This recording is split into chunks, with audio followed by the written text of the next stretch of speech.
Marcus Chin was not a patient man.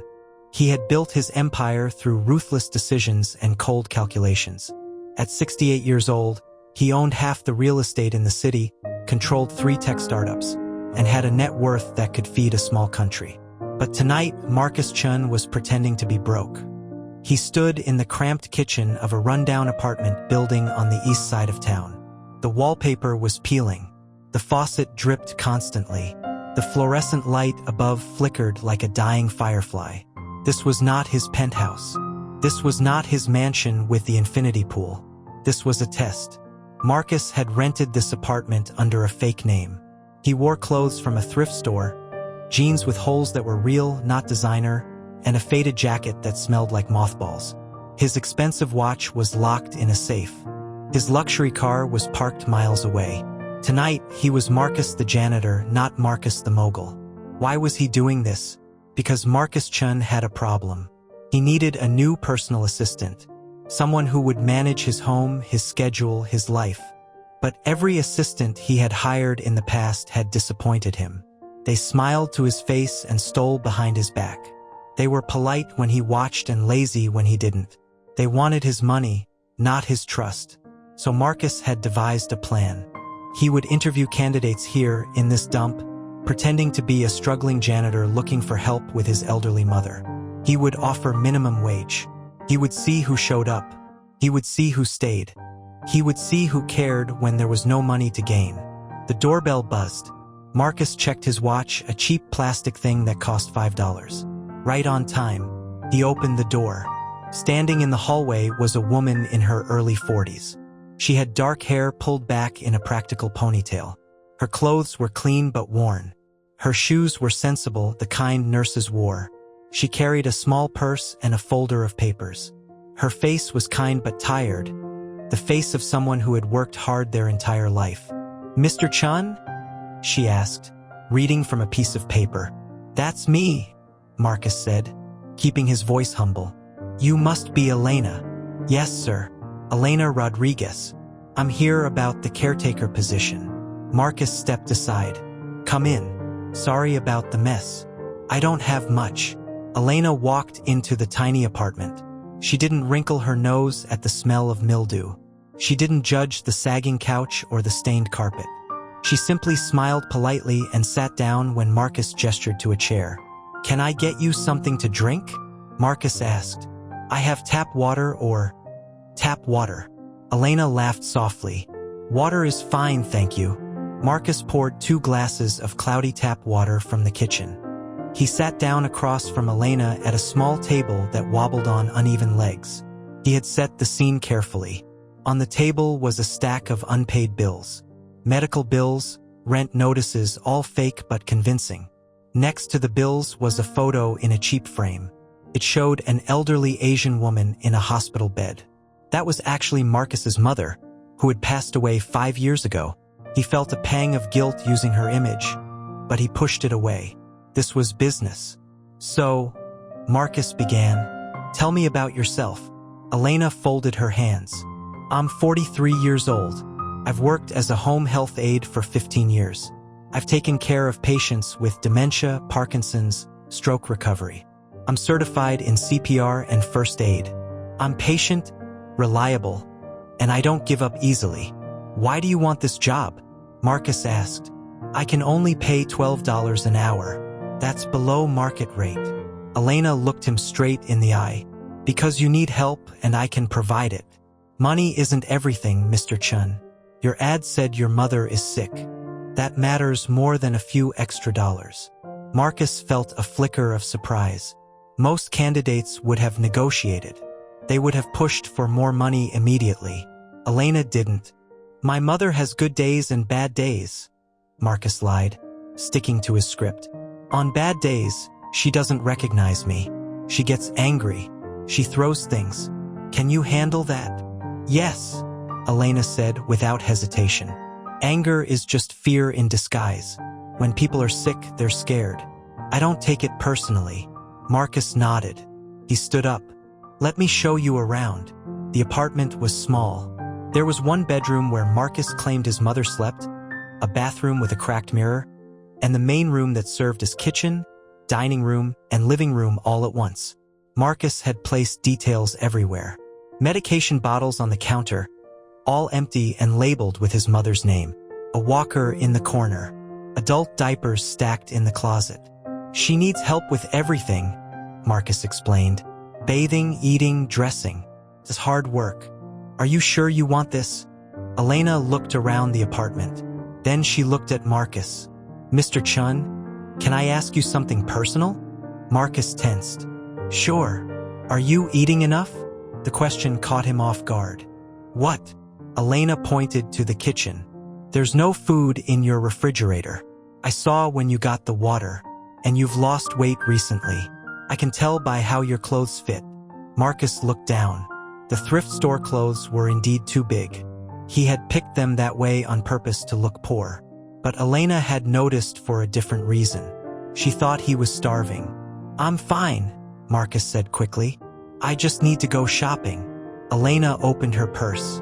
She pulled out a $20 bill and placed it on the wobbling table. Please take this. Buy yourself some groceries.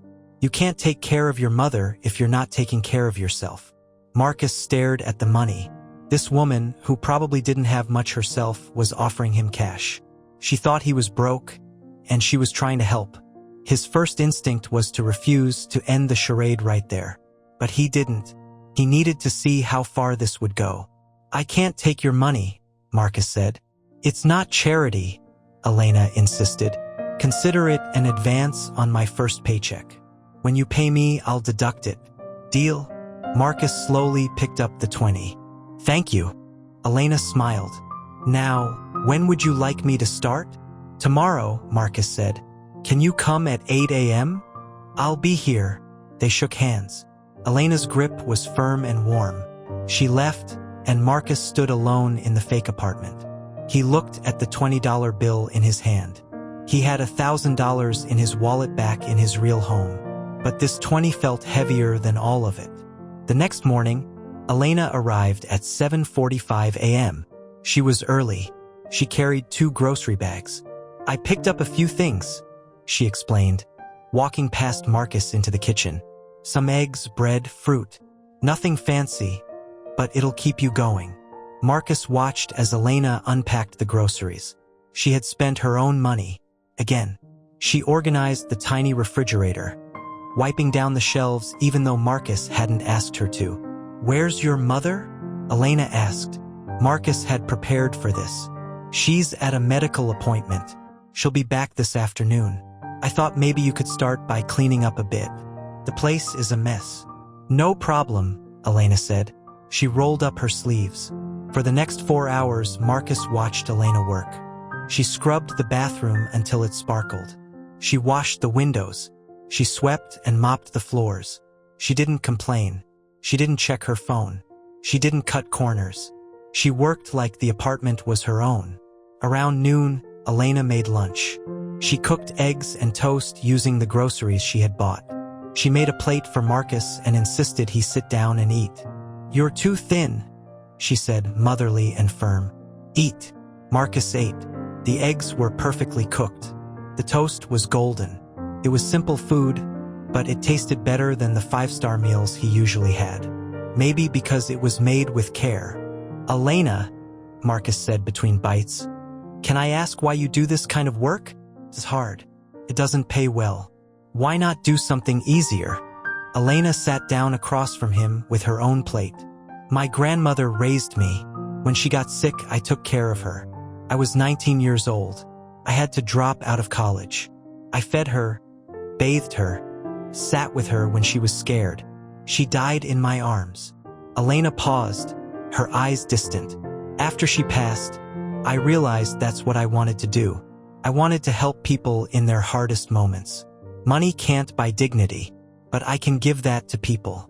I can make sure they're not alone. Marcus felt something crack inside his chest.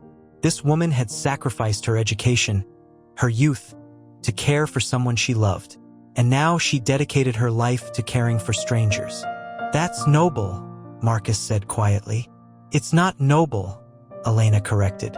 It's just right. That afternoon, Marcus told Elena his mother's appointment was running late and sent her home early. He paid her for a full day in cash, counting out the bills slowly like it hurt to let them go. Elena took the money and thanked him. Over the next 2 weeks, Elena came every day. Marcus continued the charade. He invented stories about his mother's condition.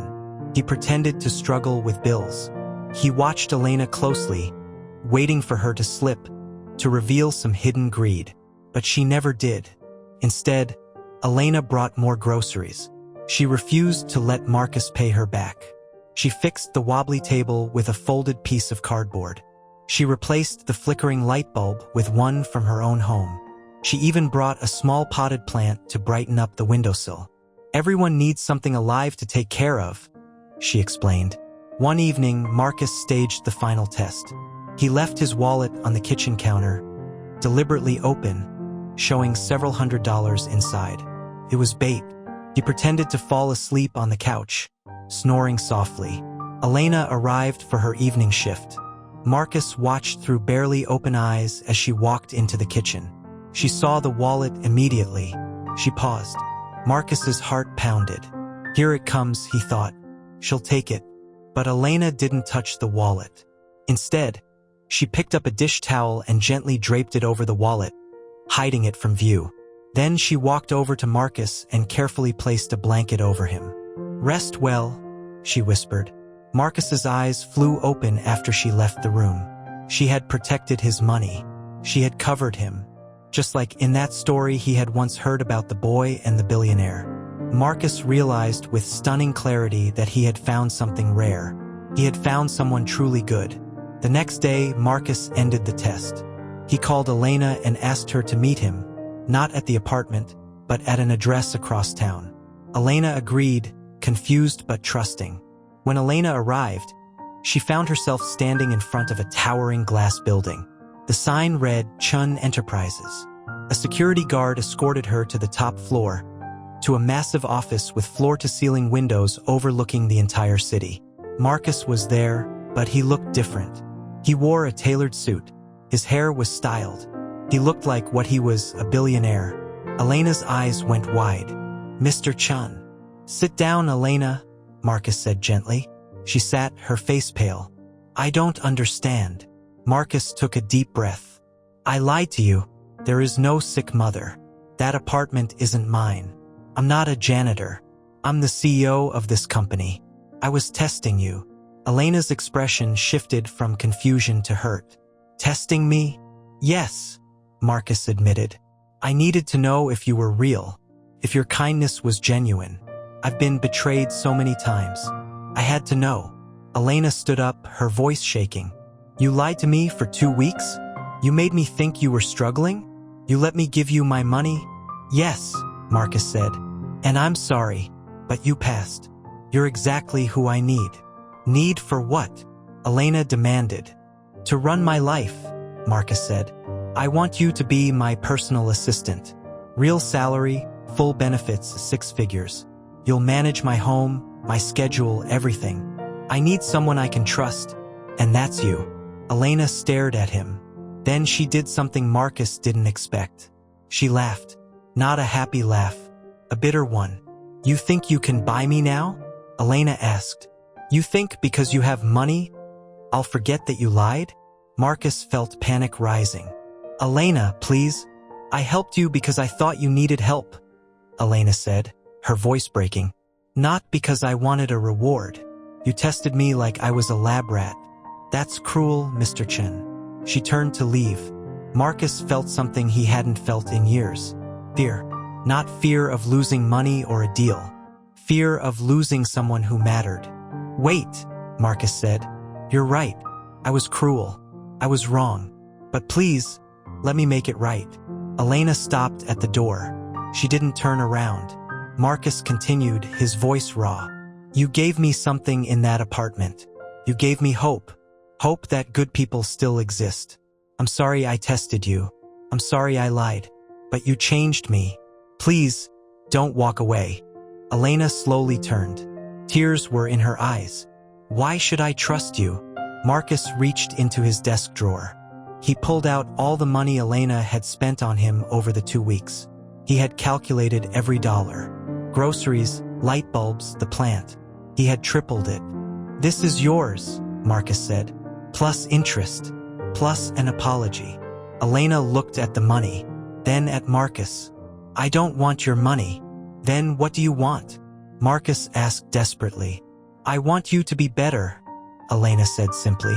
"You have all this power, all this wealth. Use it to help people. Really help them. Not test them. Help them."